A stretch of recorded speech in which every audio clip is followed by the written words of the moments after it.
All right, work sessions are an opportunity for board members to discuss issues informally with staff and invited guests. The board encourages members of the public to attend discussion, but there's generally no opportunity for public comment. Members of the public wishing to address the board are welcome to do so during the board's regularly scheduled meetings. First is discussion of the formal agenda. Both this evening's first. Did we have anything on? There's not a whole lot on our agenda. Anything, No. comments, questions? Well, we are going to talk about the Council Forest Trust Line meeting, but I think it's a topic for general discussion. Yep, I agree. we could add that to our work session right after our economic opportunities, correct? Right after the psilocybin regulations. Am I looking at the wrong? Yes. Yeah, we can add that to our work session agenda right under the psilocybin regulations. Okay. Any other comments, questions? Then we can move on to the agenda review. We have the rolling agenda in front of us here, going through November. Any items you want to point out? Any omissions? Questions on any of the items? When are we gonna be voting on replacements for the missing, fair board members? Or when the application process is do we have open, any? correct? Sure.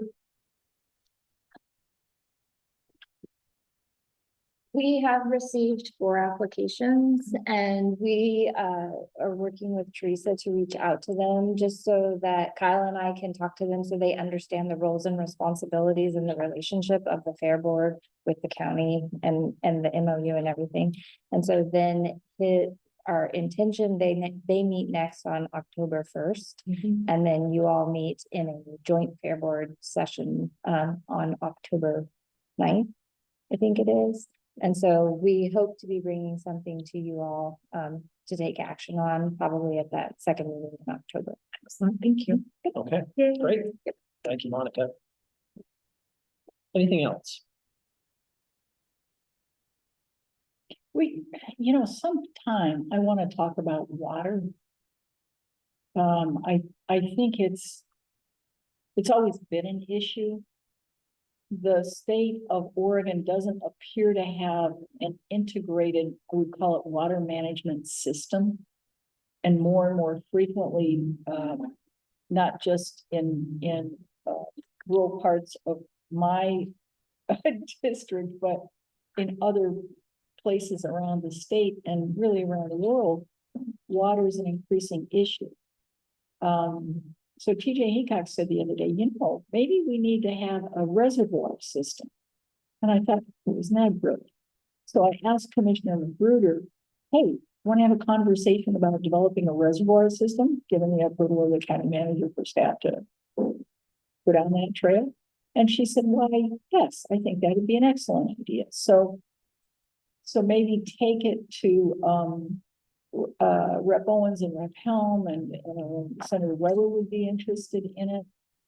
So maybe we can talk about, is there some way that we can deal with emerging water issues, supply issues, but also management of water and water systems? Because it's only going to get more challenging and more complex. And I know, Commissioner Bangs, you like to be proactive about things. And so I'm hoping that this is one of the things. It's not just dikes and levees, but it includes that. All of the water stuff beyond the FEMA floodplain and all of that. We need to actually manage how water is used. Yeah. Better than we are. But you're talking outside the county, you're talking more of a regional.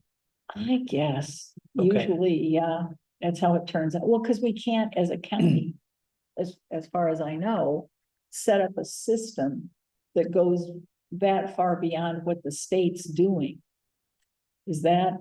I mean, I think if I could, Commissioner, I think water it's such a big topic area and it's something that the counties don't have a direct role in right now. And certainly there are public systems where water access is an issue. I mean, we have that out in the Kelsey Vine Maple area. And there are discussions that would require the state to be involved, to Commissioner Thompson's point, and that would require the existing public and private systems to be involved to see if there was collaboration between those systems to take the strengths and the weaknesses of those adjacent systems and find a way to serve both of them better through economy. And I think there's some thought that maybe between Elderberry system and Kelsey Vine Maple, there may be some kind of a partnership, collaboration, integration potentially that could benefit both of those districts. You know, again, right now, the county doesn't have a role in that, but the county could certainly, you know, facilitate conversations that could lead to additional planning, because that would take a lot of planning and ultimately infrastructure development. But, you know, putting in reservoirs, which are oftentimes obviously above ground tanks and other things, it would provide storage that like Kelsey Vine Maple doesn't have right now. And that's their biggest problem, is there's not enough adequacy coming out of the wells, but there's no way to actually store water. And so I think that you know, those are the issues out in that part of the county. And I don't know if it's a larger regional issue. Once you get to be too large, then sometimes problem solving at the local level becomes hindered just by the weight of trying to solve a much larger issue.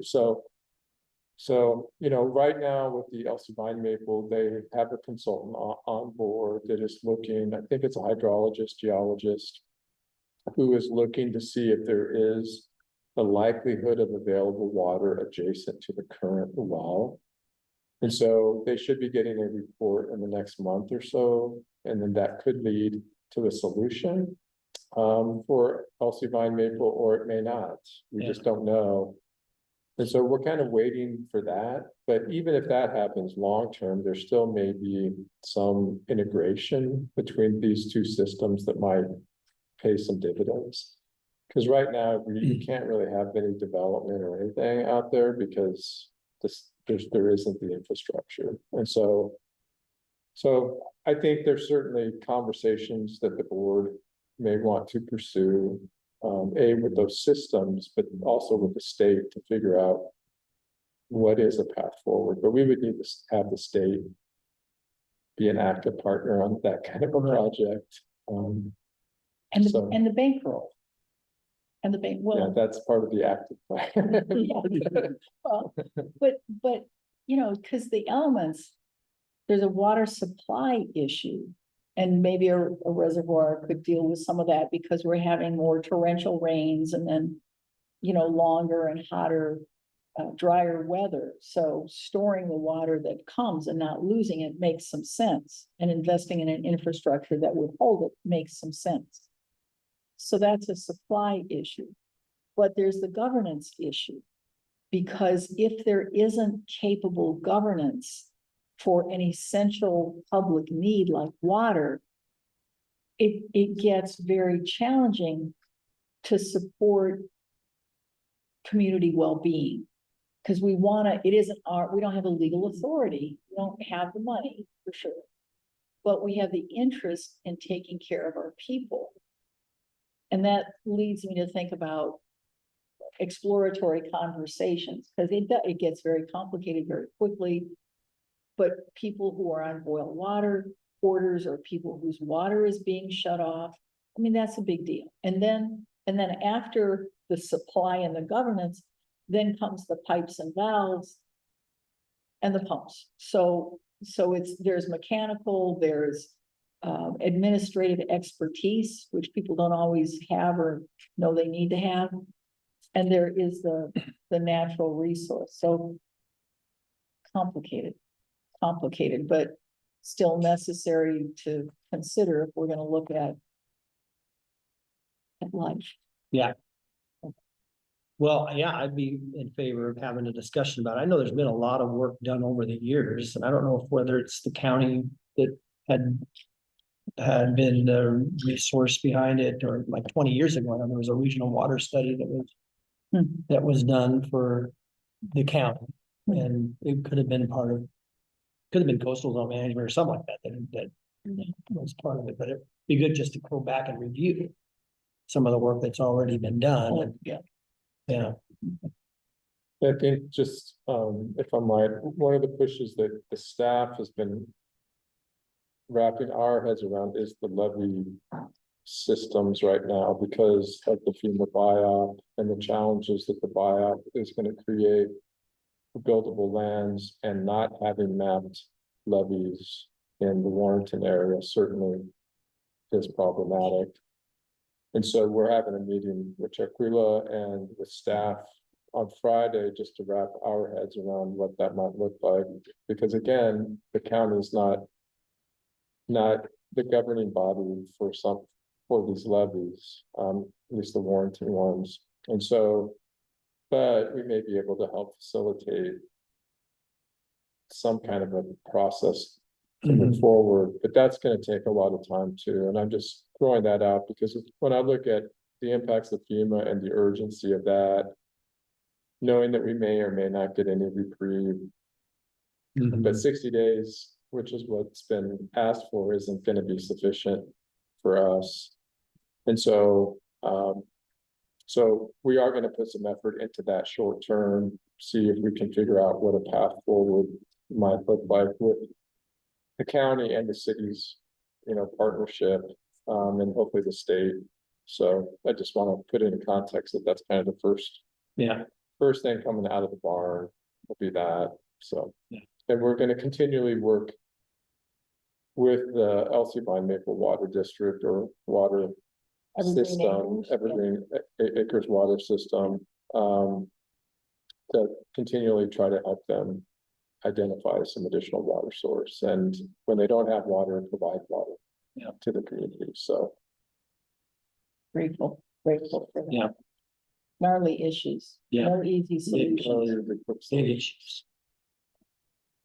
Thanks for asking. Anything else? We'll move on to the draft psilocybin regulations discussion, page 3. Anthony Pope, County Council. I think I'm gonna pass that. Oh. Yeah. Mr. Chair and members of the Board of Commissioners, thanks for this opportunity, and I'm really surprised Anthony didn't want to take this one from me. Yeah, I'm just really surprised. So, we do have a presentation that I'm gonna just touch on briefly, but it does follow essentially what was included in your packet of information. Just the background again, earlier this year, we talked briefly at the Board of Commissioners work session about a path forward in addressing the fact that we have a temporary moratorium that does expire at the end of this particular year. At the time, we talked about a potential two-path or two-track option, and the board later opted to not put it on as a referendum item. No problems, because we're moving forward with the time, place, and manner regulations preparation. Time, place, manner, I'm going to use the word the acronym TPM a lot tonight. So time, place, and manner regulations for how we address the use in our unincorporated areas. At this point in time, we are in the middle of the development process of what is going to actually go out for final public review. Earlier this past week, I met with the Public Safety Coordinating Committee. We had a good discussion about some of the pros and cons of the concept of psilocybin. And I asked them as individuals and also as a board, if there were comments that they would like to provide to the Planning Commission. I would like to incorporate that into the staff report. And so they've started to prepare some recommendations and comments from the members of that particular group. Before we also go to the Planning Commission, I wanted to get kind of an initial board, test to see how we're doing and what direction, if we're going the right direction, based on your concerns, because this will ultimately come back to you for final consideration. We could catch the next one, please.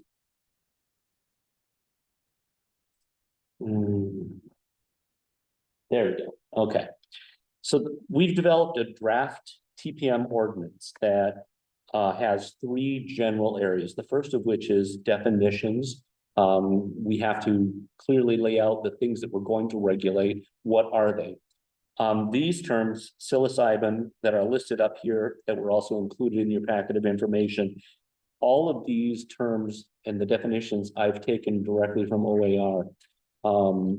I've tried to make sure that everything we do is absolutely consistent with that. We don't want any reason for anyone to challenge that, the reason we're doing something different. So the definitions do come from OAR.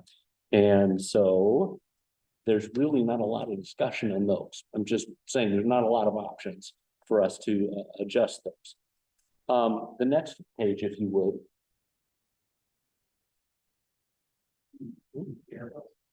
There we go. All right.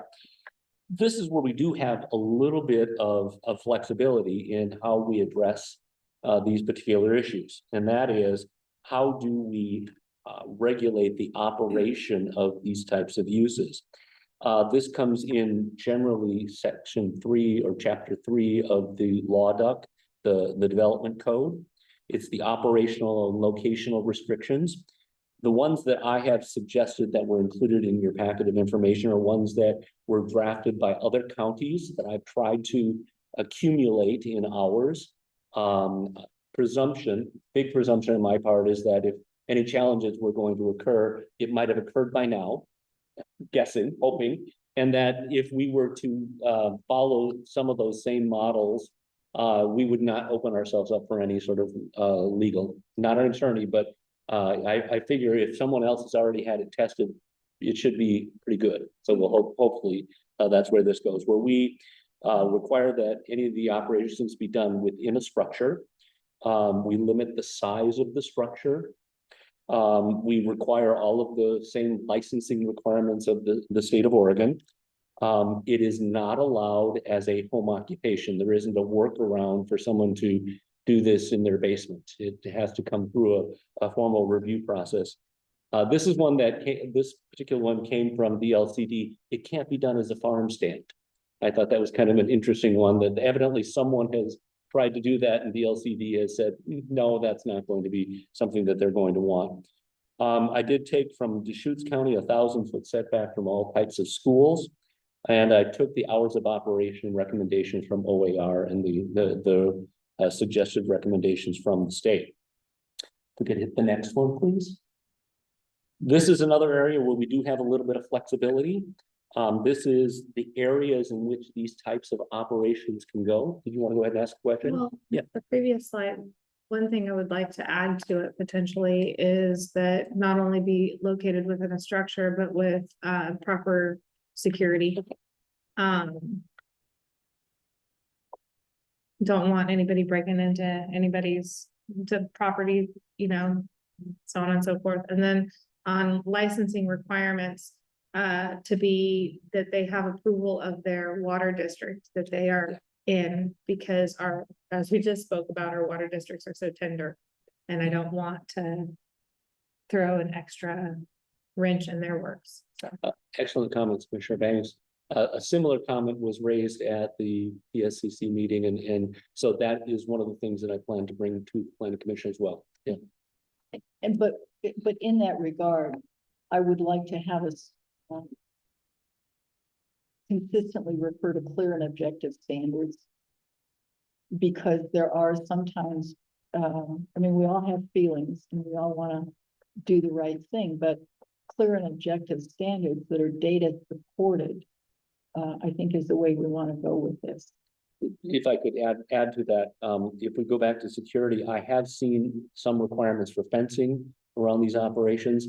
I will certainly take a look at that language again. It is something from a planning management standpoint, we want to make sure there isn't a lot of grayness in these types of operations. We're going through the entire code right now in residential areas to make sure that we are not being arbitrary. And so the same type of mindset is being considered as we go through this. So the security and the fencing issues, we will look for some standards that we can incorporate. We can certainly, as part of the review, require the check off or the checklist of The water is, if there's a sanitary district, fire district, et cetera. Those are things that we normally require any time the structure goes through our review process, but that's something that we would certainly want to add. And it would be required for brewing. Yeah. And so it would be required for, you know, a certain set of agricultural, value added processes. Processing. And so, and this is a value added processing situation.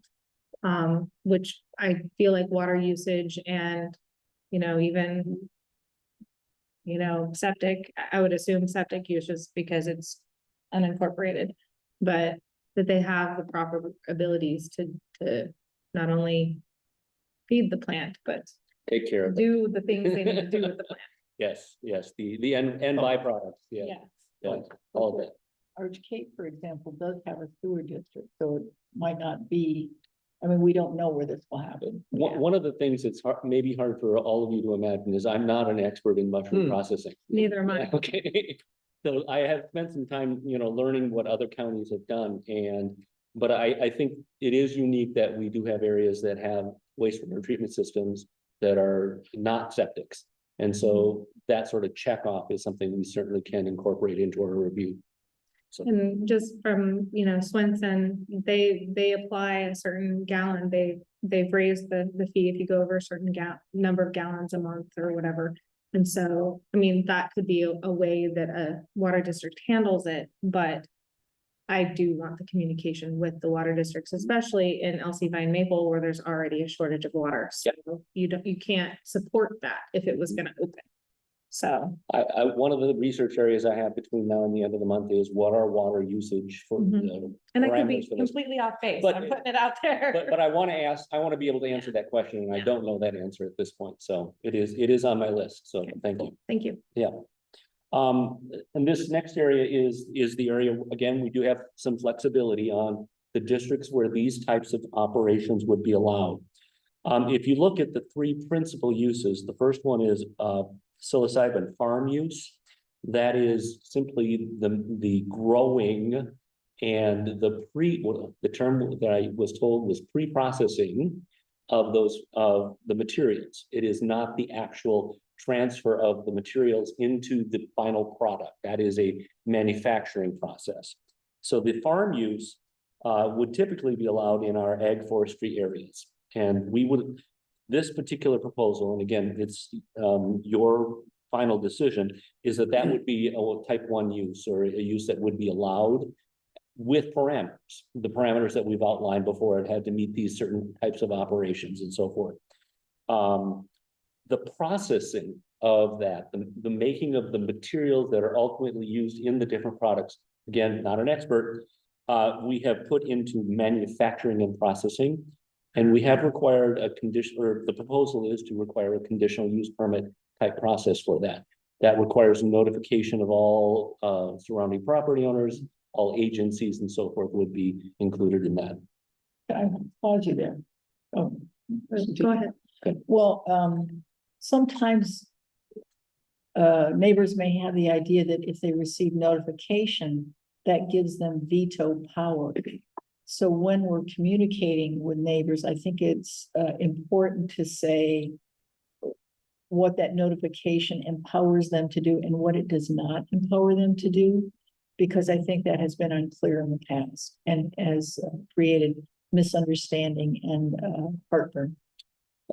To address that, I know that when we send out our normal conditional use permit requirements, it's posted on the website. We send out the notifications. We regularly get phone calls of people saying, what is this? And so that's where we generally spend a lot of time trying to give them the information they need in order to provide some sort of reaction or response. It's pretty clear in the notification that goes out that this is not a vote. You don't get to vote on this. But it is something that we do field a lot of calls. I know the staff has done that, so. And just for point of clarification for me, the manufacturing also cannot be an in-home business, correct? It would Correct. have to be cited separately from a home. Correct. Okay, Mhm.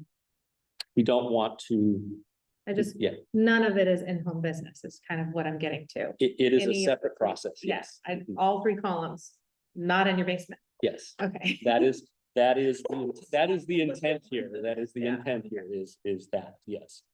The third category is the psilocybin service centers. That is where the services are administered to people who come in and have that particular experience.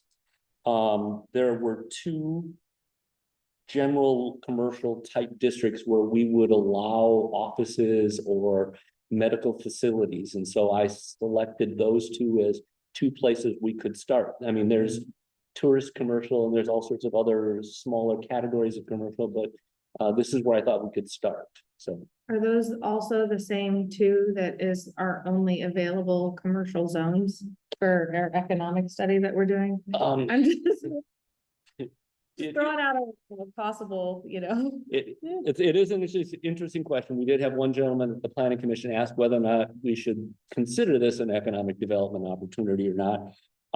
There are other other zoning districts that we're going to be looking at that are broader, more industrial oriented, et cetera. So these are the two principal commercial zones. Okay. But Where you would have a store. yeah, it would be more of an office storefront, not manufacturing. So that there is, again, this is an area where we would have flexibility. If you'd like us to open it up to other areas, we can certainly take a look at that. Okay. So this is where there's a divergence of, well, because here's the deal, I do think it's economic development, I do think it's a developmental human activity, it's not addictive, it's not, you're not supposed to do it to get crazy. And there are a lot of other, remember I grew up with somebody who sold beer and wine, so I have a different idea about what kinds of recreational experiences people want. And this is designed to be therapeutic, not recreational. So I think we have a different point of view, but I think we're trying to look for a middle ground that allows for appropriate therapeutic use and works to mitigate potential misuse for recreational or, I would say, harmful causes. And I guess my only concern with having it happen in our unincorporated areas is the fact that it is unincorporated. We do not have a police department. We have a county response system. And they are already being taxed or overly taxed by budget cuts, or not budget cuts, but future budgetary possible shortfalls. I'm not even sure how to phrase that at this point. But that we don't have the response that our cities would have, our municipalities would have. And then also, I mean, I maybe would love to understand the process a little bit more, because I really don't want somebody in, say, rural East County visiting their physician and then popping on Highway 30 to head to town. So there's You raise a couple of good points, and if I could just add to the discussion point, and the way that they are to be administered is to be in a completely controlled environment, and you're not to be essentially let go until whatever effects have worn off. In a perfect world, and it is really difficult to legislate for an imperfect world sometimes. And so that is how it is supposed to operate. My counterparts in other counties have not mentioned or noticed significant changes in police activity associated with these. Since this particular memo was put together, I had done some additional work for the Public Safety Committee.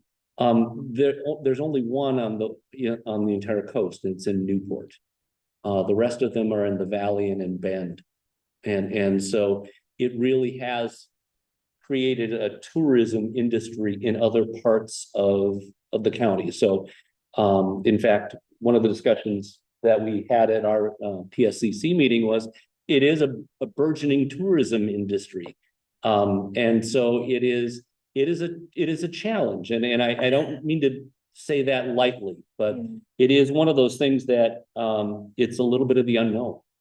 It's still relatively new. We're only 2 years into this. We don't have great data for us to completely understand how it operates. Can we tax it so we can have, more No. money for the sheriff?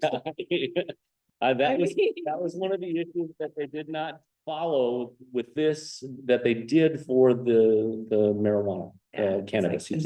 Jay, just a reminder for me, so Yeah. all of the cities are going, I mean, most the cities go through the TPM. Yeah. Okay, Right now, Seaside has put together a moratorium, permanent moratorium request that will be on the ballot. okay. I- So I- go to the ballot. Yeah, and they are also preparing a backup TPM in the event that it doesn't work, similar to what our original concept was. Warrenton was going to put it on the ballot, and I have not heard if they did make Yeah. that timeframe or not. But in either case, they would also be doing the same time, place, manner type rules. One of the suggestions the PSCC group suggested was maybe we should try to coordinate this. Mhm. And so I made the suggestion that I would work with the ones who have not already established TPM to provide my data, provide my information, and see if there's some unified language that we could use. So the rules are the same across the county. Yeah, that would be the best. It'd be of all ideal. situations. So that we will be working on that to assist the other cities in trying to make sure that they are coordinated. And it's still gonna be in manufacturing retail, a type 2 conditional use, so you're Yes. still gonna have to do that process, not outright. Yeah, Yeah. It's not an automatic. You can't just open to go Yeah. through a process. exactly. And if we could catch the last page, I just wanted to share with you the review process that we're working through. We did present to the PSCC, we had some good discussion there. The notification to the DLCD did go in August in plenty of time. We are anticipating a public hearing on October 8th. My packet will go out on October 1st. If there's any additional comments or concerns that you as board members would like to include, please share them with me. I'd like to get that to the planning commission. And the goal would be to bring this, assuming that there's a recommendation from the planning commission, to you in November for consideration so that it becomes operational before the end of the year. Yes. I would just like to know how this process works, what is utilized in manufacturing. Mainly because we've seen the impact of what the breweries have had on our community and on our systems. And we've had to fix it on the backside. It would be nice to know what the impact will be so that we can know if we can handle it. And then if we can't handle it, then maybe it's, a limited situation until we get into a position where we can handle it. I just don't want to, great, it brings tourists, we have plenty, we can't currently pay for the upkeep that all of the tourism is creating for us, and so. I'm just putting it out there that maybe we need to know what the process is a little bit more. Well, and if I could, please. Oh, yeah. Because it may be that there isn't. Exactly, And it is possible that this is a benign use. Yeah. So I'd like us to keep an open mind as we're looking for clear and objective data and not be predisposed and. I just don't want to use my spare time to research it myself, I'm so sorry.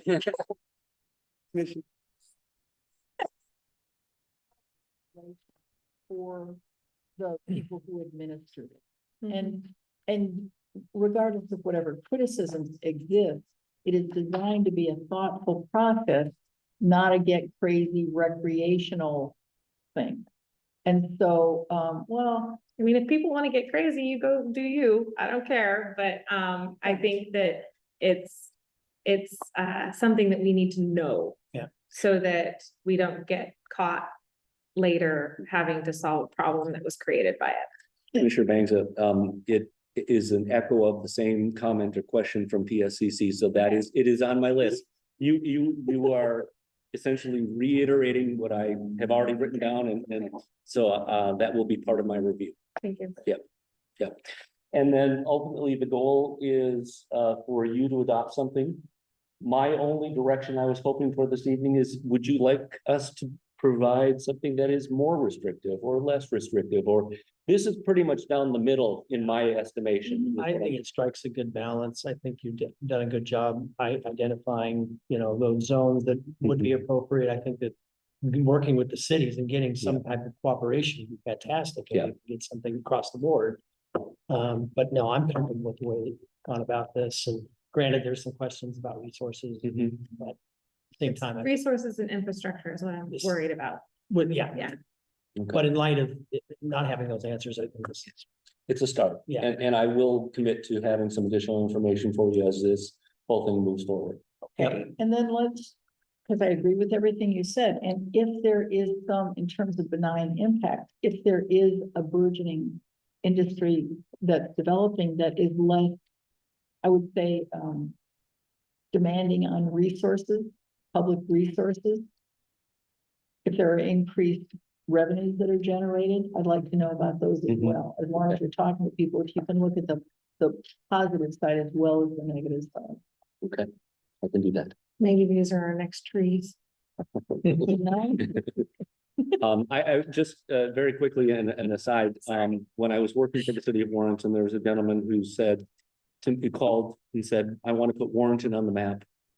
And he said, there are a lot of elk and a lot of elk dung, and it's like the best place to grow. And It's the best place to go because it grows in the cow yeah, patties. yeah, exactly, In yes. certain season, and you Yes. can see the cows actually Sure. are impacted by it, so.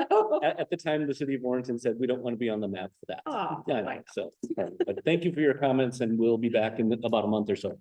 no, thank you, Great, Jay. thanks, yeah. Good job. Yep. Cheese trees, ocean breeze, and happy cows. It's happy cows, seasonally happy cows.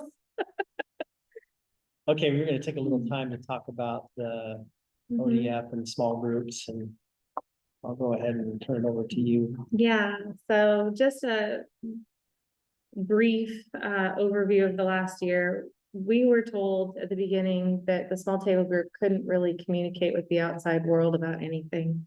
And what I've noticed is that hasn't really. Maybe kind of refresh everybody what the small table group is. So the small table group was a group of county commissioners from Tillamook, Lynn, Clatsop, and Coos County, and 2 were non-voting members of CFTLC and 2 were voting members. So myself and Lynn County were voting members, and then Tillamook and Coos are non-voting members. And we were able to join that small table group with the governor's office, Jeff Huntington and Melissa Cribbins, to try to structure fix it for the problem that was created by the Habitat Conservation Plan. It was a financial problem that was created by the Habitat Conservation Plan. That financial problem impacted the Department of Forestry as much as it impacted the counties, as much as it's impacting the schools. And so there's 3 entities that are negatively impacted to the point where in open meeting, the Department of Forestry has been very honest that they will go bankrupt under the current structure. And so the small table group came together underneath the governor's umbrella and suggestion to try to solve the fiscal problem. Not to talk about the Habitat Conservation Plan, but to solve the problem that was created by it. And so the counties brought together 18 to 19 different ideas. And we talked about all of them at the small table group, the pros, the cons, the unintended consequences. And then the governor's office sent us 3 options, which I think you all have seen, and those were released as public information. Option 1, in layman's terms, decouples the Department of Forestry from harvest, basically. And as we saw, that would probably have a pretty negative impact moving forward for us as a county if the department is decoupled from interest in harvest for us. The second option was to decouple us and have us go to legislature every 2 years for funding. And we may or may not have gotten it the first year and then probably never again the years following. It would basically be putting us up to legislature with our hand up every 2 years, and that has never been successful for us. Option 3 was to decouple the schools and allow the schools to go onto the equalization formula if they aren't already there. Point of clarification, all 3 options, the schools are defunded. So schools were receiving monies up until this point over the equalization formula from timber revenue. No matter what option we choose, they're still at the same place. They still don't receive funding. For example, Jewel School District, if they were on the equalization formula, they would be receiving from the state as of 23-24, because those are the only numbers that I have, $3.2 million. And then on top of that would be a transportation grant of close to $700,000. So when you add the 2 together, they would be at $3.9 million. That is on the equalization formula and with the transportation grant.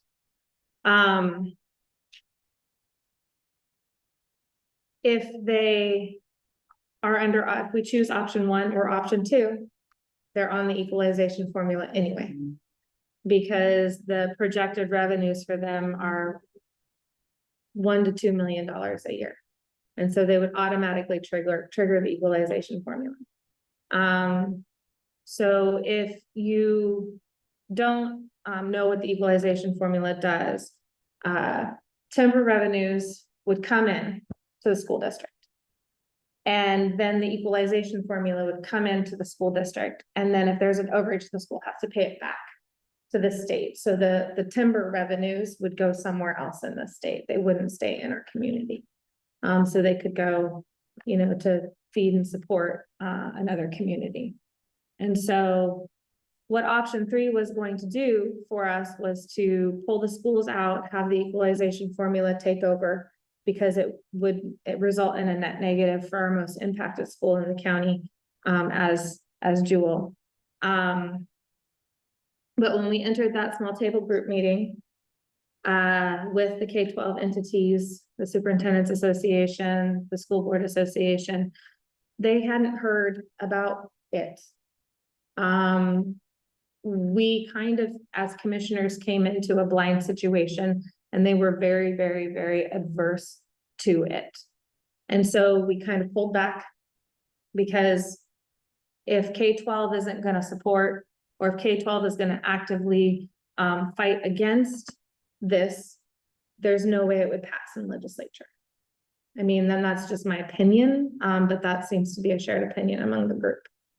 So we are faced tomorrow with having to make a decision from the options that the governor has presented to us. And we're not like, I'm not sure how things are going to come out tomorrow. I honestly, I don't think that we can framework legislation in option 3 as the governor's office first presented and have it actually pass snuff. So we're kind of left with, we can't choose option 2, we can't choose option 1, we can't choose option 3. There's always option 4 of not doing anything, but then we're all defunded in the same spot anyway. So we run a risk tomorrow of agreeing as trust line counties to open statute and change our allocation, giving more money to ODS so that they can survive, maintaining our partnership with them, which I think would behoove us to do. But then we run the risk of it at the very end of the day not benefiting us at all and actually harming us more. So I don't know. It's a frustrating position to be in, and we've been kind of under a gag order of sorts as the small table group to not discuss it. But at this point, if I cast a vote tomorrow, I need to have the support of my fellow commissioners to cast that vote. I agree. I think this is a weird group, the way that it's been set up, and then the options that have been posed to you are unfair. I mean, this has just been a strange process all the way around. This should have been all in advance of having an ACP approved. all of this stuff should have been addressed. Instead, here we're scrambling and we're being asked to support one of three bad options. And for full transparency, Tillamook County is in a very unique position where if they choose this option, they are literally defunding their schools because their schools won't trigger the equalization fund. So Nestucca and Neocani are in a very unique position where their equalization fund trigger is much lower than their projected revenue for the next 30 years. So it's a very so what do? Do we throw one county under the bus and try to survive as 13 counties? That's not great. I don't know. So. And again, we're trying to do something, if option two, we would have to go back every 2 years and we're putting an HCP that's 70 years. Yeah. In place. I mean, the inequity is. Yeah, stunning. I mean, from the county manager perspective, the tea leaves would not be favorable for us in that scenario, going back every 2 years. No. You know, one of my criticisms, if I might, is, I had tried to get a little involved early and I was told that was Yeah. in the cars, Yeah. because I'm one of the few coastal county managers, but I think if the state really wanted to find a solution, there would be a Yeah. variation of option three that would provide a standalone remedy for these schools. And there's only 4 really, I think. And so there would just be a standalone recognition that 4 schools are going to be treated a little bit differently. And there's a lot of different ways that could happen. And the actual bill on that, or the invoice on that, wouldn't be that great. Mhm. But that hasn't been the conversation. The conversation hasn't been, how do we address the schools going into equalization? It's how do we modify equalization for these 4 schools so that they can come out harmless in the process? And I didn't think that's the disappointing part, is they get us 80% of the way there, or maybe 70%. But then they don't get us the 30% further that would actually solve the problem. And then they put the counties in a no-win Yeah. situation. Because, obviously it's very difficult for any county to vote against the viability of their schools. And so, and again, this is part of what I've said throughout this, is that this is something that really needed state leadership. It was state leadership that provided the HCP to us. It's really state leadership that needs to provide the solution on the revenue side. And that really hasn't occurred. It's giving us options, but then having the counties have to decide which they want to run with, and then expecting the counties to be the loudest advocacy voice for those options. And so I still would hope that there's an option 4 at some point that allows individual recognition of these 4 schools and what they need in addition to equalization, whether it's changing the threshold for equalization, where it's creating a ceiling that all those schools will meet, a certain ceiling regardless. Because right now, basically, the timber revenue is, if you're in the equalization fund, it's subtracted from what you get from the equalization fund. So everybody gets the same.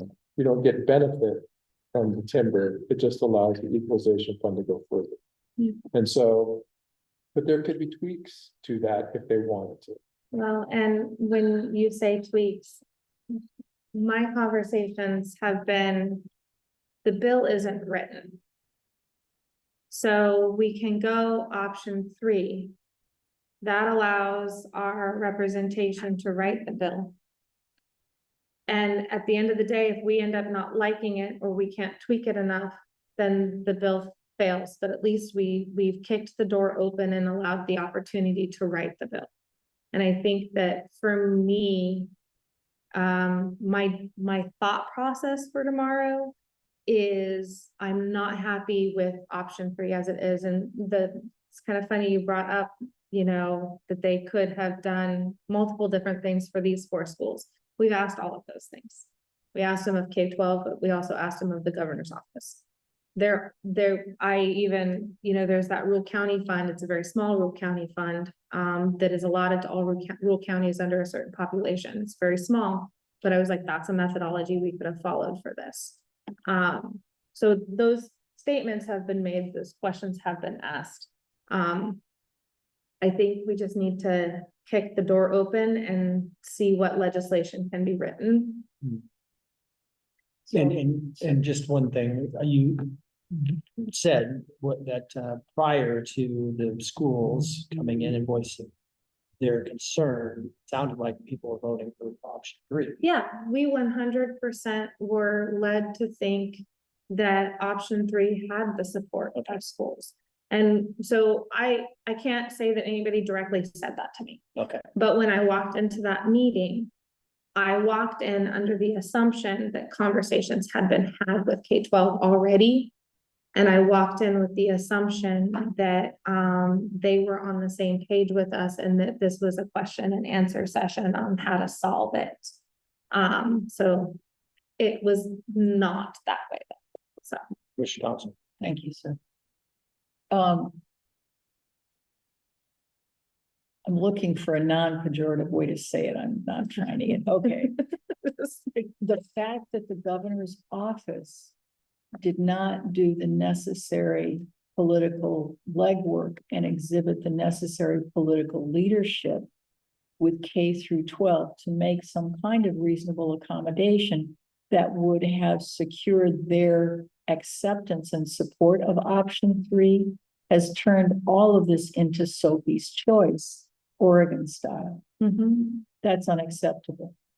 I think you've been working effectively as you could with staff, with your colleagues, with the governor's office, developing option 4 that gives us the ability to continue to try and develop something that has not been developed is a good one. I would also note on the other side, what I'm seeing is what I regard as a public relations campaign against the Jewel School that makes them look fat and greedy. This is untrue, unfair, and unacceptable. Because if the Jewel School, which is not rich, has reserves, I've noticed that one of the, I would call it a political argument, is if an entity has a cash reserve, rather than regarding that as evidence of sound governance and good fiscal stewardship, the idea is spend down your reserve. That's nuts. I agree. That is extremely poor public service, extremely poor public policy. Planning. It is poor planning. This is not a good solution to a problem, is to take decades of sound financial management and destroy it. No, that's unacceptable. So I'm going to be in Salem tomorrow because I know commissioners. I'll be And- zooming.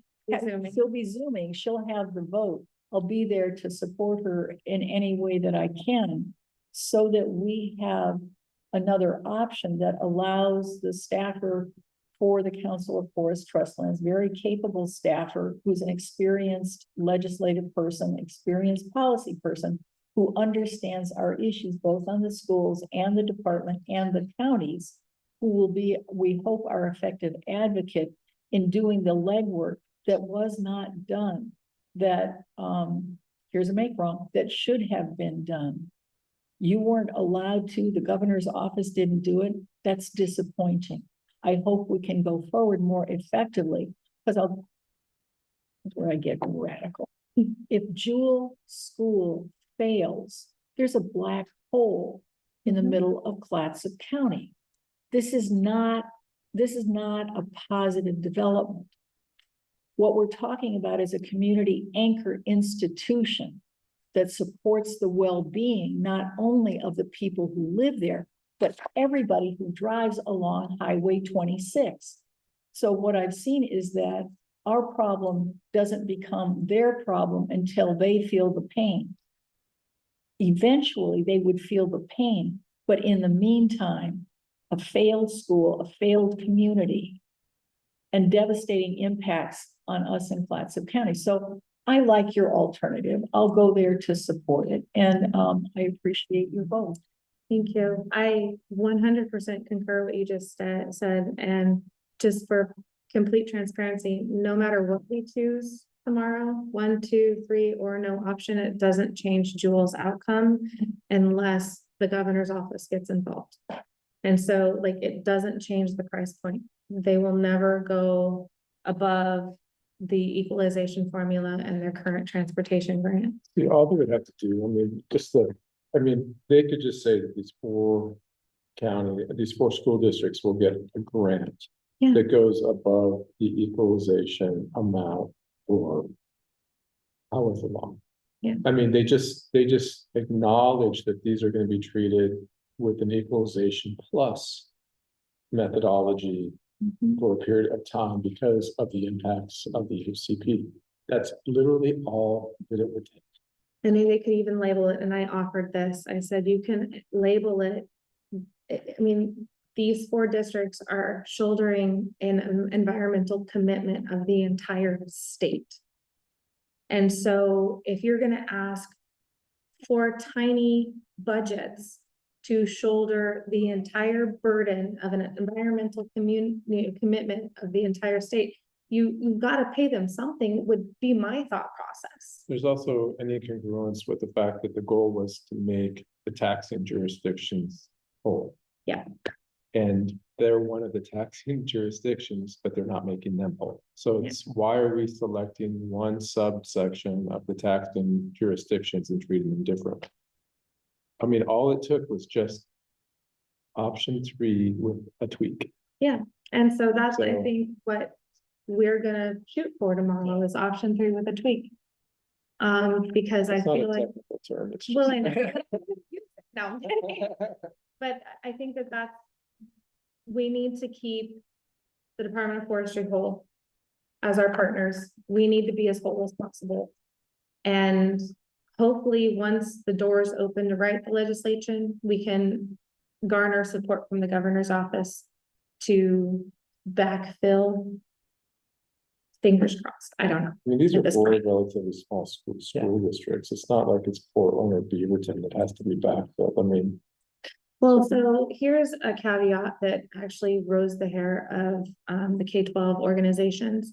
Was when we removed the timber funding out, it changes their entire equalization formula because we're $32 million.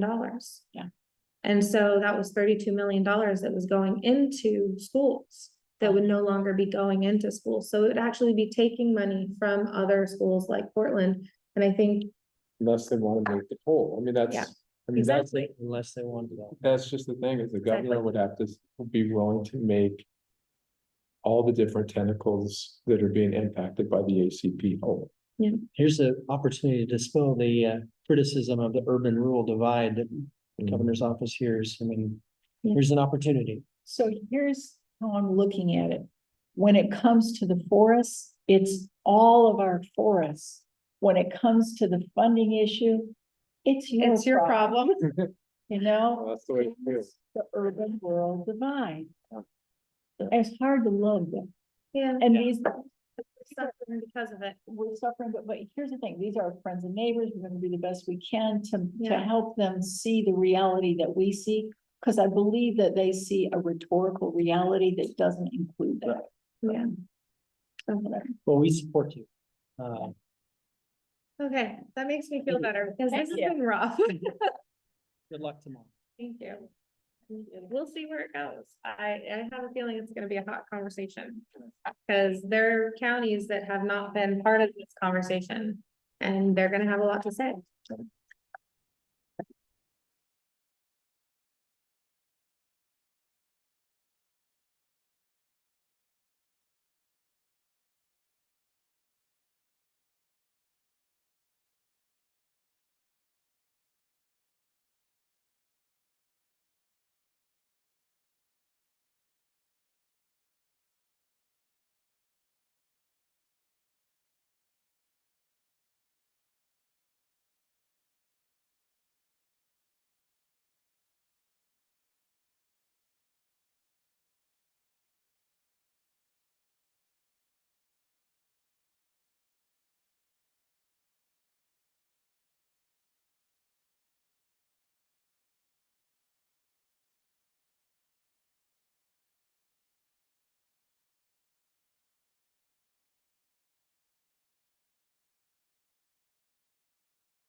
The Board of Commissioners, as the governing body of Clatsop County, all county service districts for which this body so acts, and as the Clatsop County Local Contract Review Board, is now meeting in regular session. All rise for the Pledge of Allegiance. I pledge allegiance to the flag of the United States of America and to the republic for which it stands, one nation, under God, indivisible, with liberty and justice for all.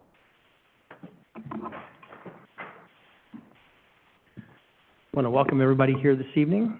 Clerk of the Board, can we have the roll call? Chair Quila, Here. Vice Chair Banks. Here. Commissioner Toyoka Commissioner Toyoka is excused. and Commissioner Webb. Commissioner Webb is excused. Commissioner Thompson. Here I am. All right, we had an opportunity to review the agenda during our work session. Do we have any questions, comments? Ready for a motion? I move to approve. Second. Moved and seconded to approve the agenda. All those in favor signify with an aye. Aye. All those opposed? Okay, motion carries. First item is a proclamation, National Preparedness Month, and Jen Munson, Community Engagement Coordinator. Welcome, Jen. Thank you. Good evening, Commissioners. Thank you so much. So happy Preparedness Month. My name is Jen Munson. I am the Clatsop County Community Engagement Coordinator for Emergency Management. Thank you so much for having me tonight. Well, it is National Preparedness Month, and just to give you a little bit of a backstory on Preparedness Month, 23 years ago today, it's the anniversary of 9/11. In honor of that, FEMA started a campaign, a community readiness campaign. And it's been going strong 23 years since. So this year's theme is Start a Conversation, which is a really great way to bring community members into the work that we do. So Start a Conversation, this is a time to raise awareness in the community about having an emergency plan. And Start a Conversation can be as simple as, well, do we have an emergency plan for if we lose communication and we're not in touch with each other? Do we have a way to connect with each other?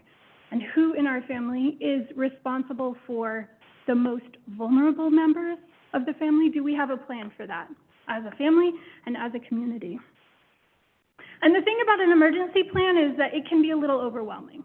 Sometimes there's some stigma attached to it. Sometimes there's some concern and overwhelm. But the good news is we have a national preparedness campaign and an event coming at you all. And I hope that you have received the flyers for September 28th, our preparedness fair at Camp Rylea from 11 o'clock to 2 o'clock.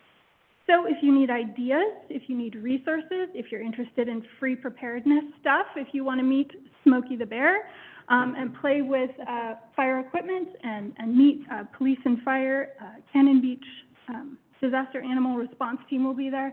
We have almost 30 vendors welcoming community members and providing information. Thank you so much, by the way, for recognizing National Preparedness Month. I've really appreciated my time with you all, and I hope to see you at the Preparedness Fair. Great, yeah, thank you very much, Jen. Thank you. All right, do we have any questions? I'll make the motion. You make the motion, all right. Mr. Chair, I'd move to approve the resolution and order proclaiming September 2024 to be National Preparedness Month and authorize the chair to read and then sign the proclamation. Second.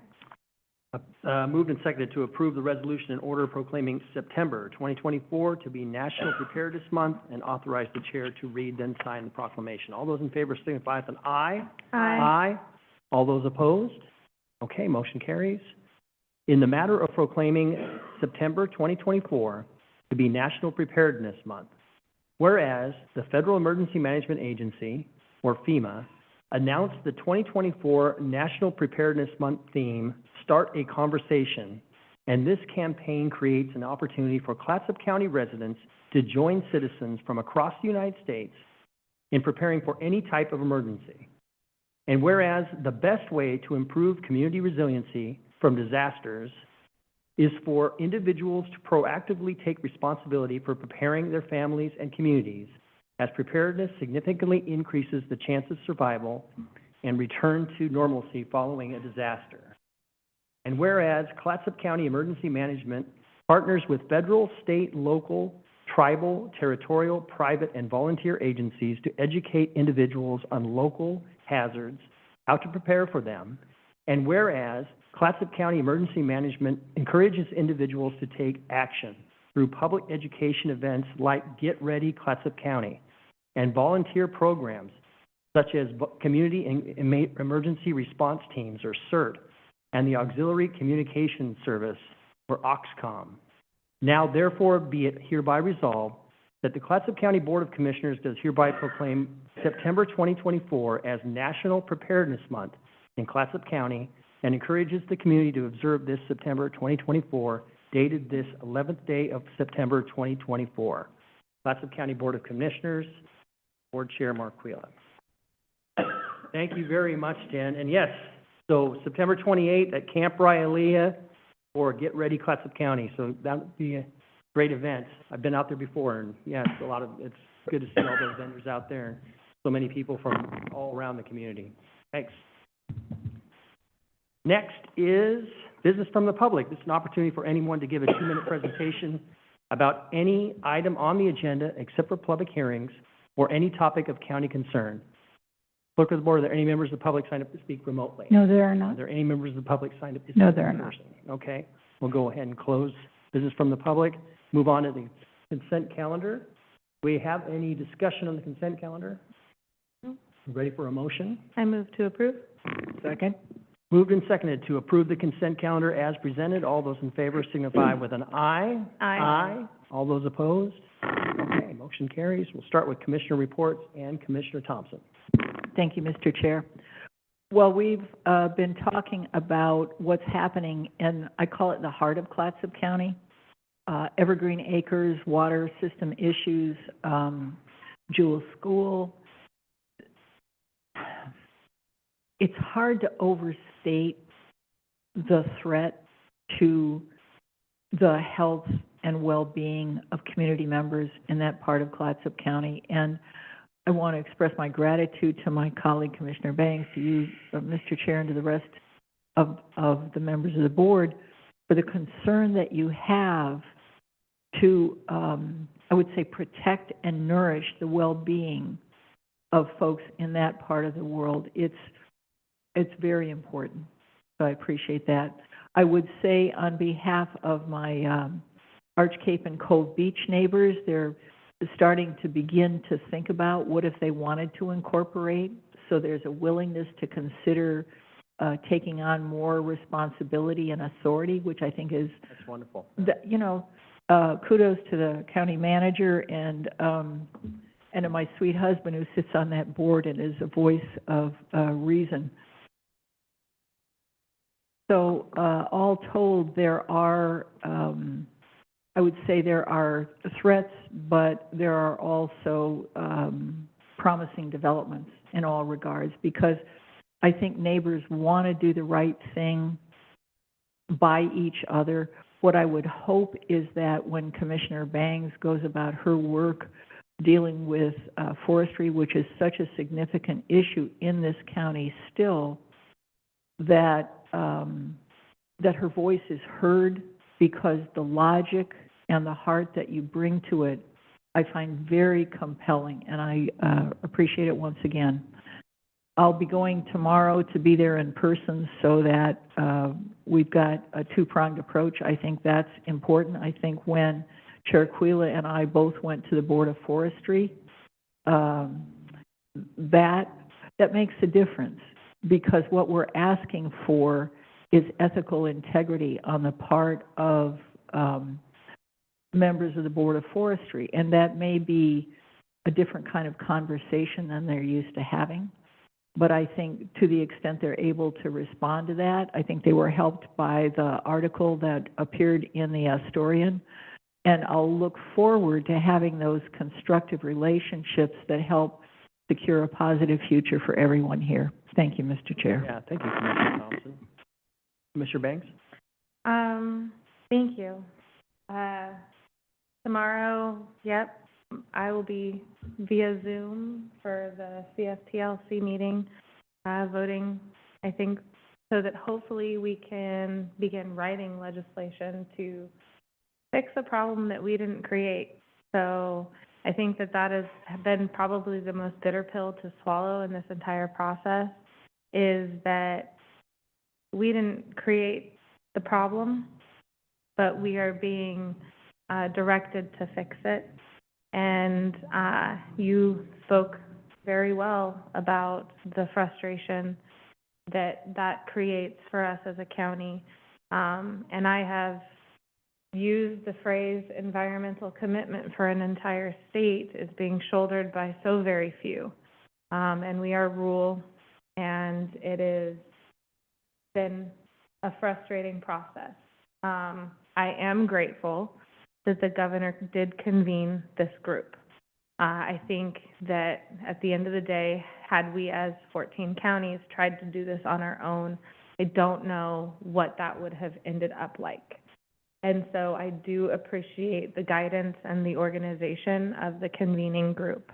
I am hopeful after tomorrow and after tomorrow's vote that the governor's office will come in behind us and help support the process further so that the outcome comes out supporting all three entities, the Department of Forestry, the counties, and the schools. That is what my hope is after this process is complete, so that we can all go into legislative session celebrating and supporting a potential fix for a problem that we did not create. Happy news, met with the Child Care Advisory Group yesterday, and we approved the next round of grants for our child care programs. Many are going to be based on scholarships and growing and also improving the current programs that we have. I would say a little over $200,000, if I remember the number correctly. Don't quote that. Call Eva. She'll know. It's somewhere in my email. I was trying to find it. And it was just it's such a rewarding thing to be able to do, because childcare is so often underfunded, and it's underfunded across the nation. And for us in our community, we've been able to keep these childcare, facilities open, and not only open, but they're becoming more educated. They are learning so much more about how to run a business. They are supporting their children, and we are able to support the staff. And so the staff is able to actually come closer to a living wage. They are still not at a living wage. I just want to point that out to everyone, but we are coming closer to it. Other than that, it's been kind of uneventful. Was able to participate in the fundraiser for the watershed. They renamed themselves this year. It's the Watershed Association. But they took away the word lower, because they didn't want to be low. But anyhow, it was just a wonderful presentation that they did at the Hampton Tree Farm in Napa, and it was fun to be there and chat with people and talk about the positive things that the forest industry can do when there is harvest, is we can afford restoration. If we don't have harvest, we cannot afford restoration. And the restoration is from, years ago. It's from issues created many decades prior to even my, childhood. That we are solving problems of past generations so that our future generations have a more functional watershed and environment. But I always want to point out, we can't afford to do that unless we have harvest. So, and healthy, well-managed harvest. So anyhow, thank you. Well, thank you, Commissioner Banks. I guess at the risk of repeating what Commissioner Thompson has already said, I really do appreciate your engagement, your knowledge, your dedication, and all that you've done to be an advocate for Clatsop County. We were very fortunate to have you on this commission and to have you as a voice at the state level and TFTLC and then every step of the way. So good luck tomorrow. Thank you. And Commissioner Thompson, you being in Salem and giving that testimony last Wednesday was very important. It was, I think it really rocked the room, so to speak. I thought so. I thought it was very impressive. And it was, it needed to be said. I'm It glad did you need to be said. We did have a letter to FEMA and to our federal delegations on the FEMA BIOP, and all the mayors signed that letter. And it really was going a little farther than what our federal delegation had requested, with regards to the, pre-implementation, measures that they wanted to put in place, pre-implementation compliance measures with the FEMA BIOP. And this is saying you've got to go through the entire NEPA process and then complete the, environmental impact statement, and then, we can talk about, enforcement. So that was clear, and everybody from the county, all the mayors signed it. I think we're going to get a lot broader support as we go out, and more people can kind of sign on to the list others. So that's the first step, and I was pleased that everybody so readily, within a day, said, yes, put my name on there. We want to support. And then Representative Bonamici was in town last Tuesday. She was in Warrenton for the I still haven't sidewalk. met her. Really? Oh, my gosh. Somebody needs to call me. Yeah, I we'll mean, call you it's next been time. 4.5 years, guys. Yeah, she came to support, because the Warrenton project for the sidewalks to the schools is something that, for the last 30 years has been a big goal, and this is one more step to create that sidewalk going from. Good. She was able to secure some funding for that, and that was big news. And then there was a meeting at City Hall in Seaside to talk about tsunamis, and luckily we were able to talk about the tsunami evacuation structure that we're building at the hospital. And I think that's something that other communities are kind of looking at and saying, well, we'd like to do this in Seaside, we'd like to do this in other areas and other opportunities. I see your quizzical look there, Commissioner Thompson. Yeah. No, I really, glad you were there. Yeah, it was something that I think they had worked out with the city of Seaside, and they had already kind of had Dagami and FEMA and others engaged in a discussion about something specific, some project that they're talking about in Seaside. Yeah. To keep it on the record. Mr. Chair, the reason I raise this issue is that, number one, Seaside is my district, and number two, I've been working on this since 2008. Mm-hmm. So I'd really like to be included in issues like this. So to the extent that you as board chair or the staff can make sure that interested commissioners are all invited to events like this, I think it's important. And I appreciate that, Commissioner Thompson. This was not my invitation. This was Representative Bonamici actually reaching out to me and asking me to be there. County Manager. I'd also say, just for clarity, staff is not made aware of these visits either, so, I just want to share that. Oftentimes they come in and from what I've heard from different city council members and other staff, they don't always hear about it either. So I just think it's something that we can mention to their staff. And I'll be happy to bring that up to the staff.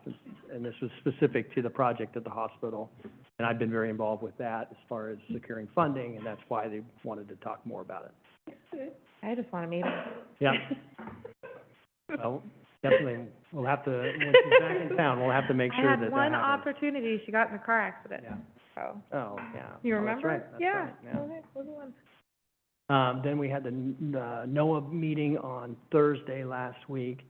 And I'm impressed with Director Andy Shaw and what he's trying to do. I mean, this is a hard job, and it's a big task. I know occupancy and trying to, the property management piece has always been a work in progress. I think he's making progress. He's trying to implement some models and training for those, and hiring, obviously, is the big issue, is getting in staff. So, I don't know, I've been impressed with him and what he's trying to do, and I wish him luck. And I know that we also got an update on the Owens Adair, which is an appeal I think is still existing with the Owens Adair project. And lastly, I think that's it. I don't think I have anything more. County Manager. Chair, with the members of the board, just a few things. One is that the federal government affairs folks are going to be in town. I think they may have flown back to Oregon today, but they will be out in Astoria on Monday. And these are our CFM consultants Meet them too. that are in DC. And they will be here Monday, and we're going to be talking with them about the FEMA BIOP, levy certification processes.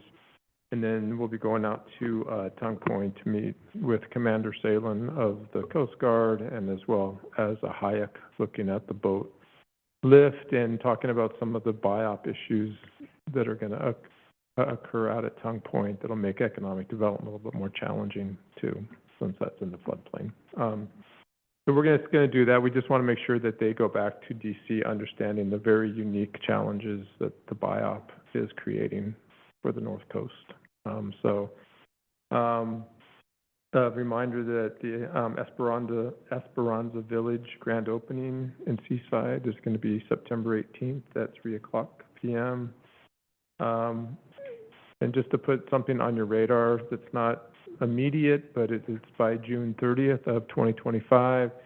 The county had a first meeting with some interested parties, including the zone manager for our enterprise zones, because our enterprise zone expires at the end of June in 2025. So we will have to go through a process to recertify and extend the enterprise zone. And so this is an enterprise zone that is City of Warrenton, City of Astoria, Port of Portland, and Clatsop County. So we'll be working with those entities and coming back to your board and having a conversation about the pros and the cons of extending that. As you know, we have a number of enterprise zone applications that have been approved by those 4 entities over the last 5 years, or potentially longer. And then I was going to mention the preparedness fair, but we already talked about that. So that's all that I have. Thank you, County Manager. Can I ask a question? Is this out of turn or not regarding the DCLD? Regarding the 2 acres, the 1 acre potential development conversation. I received an email. Can we talk about that or not? It's up to you. Yes, I mean, it's up to the chair. Good of the order. Sorry, I'm just curious, so. Good evening, Chair and Commissioners. Just for the record, I'm Gail Henriksen, Community Development Director. I was actually going to send you an email tomorrow. I did some follow-up because I read through the email on Friday, and I will admit that I did not read it very thoroughly. And so the email I sent you was not entirely correct. So after rereading it, what is being proposed is an amendment, and it's an amendment that's actually very specific to one person's property. And so I emailed Department of Land Conservation and Development and asked for some clarification, and received a response from Gordon Howard, who's the head of the program that handles this type of situation. And he explained that it is a gentleman who's very upset with Clackamas County, and he owns property there, and it would not affect the 2 acre rule.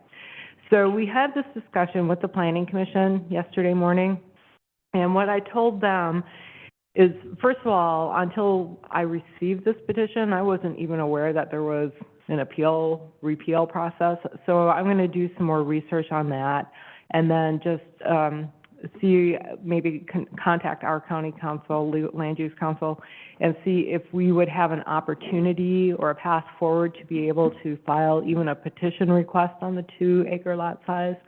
So I'll do some more follow-up work on that, but that's the current situation. So I apologize for my haste. I saw it and I was very excited and did not do my due diligence, so my apologies.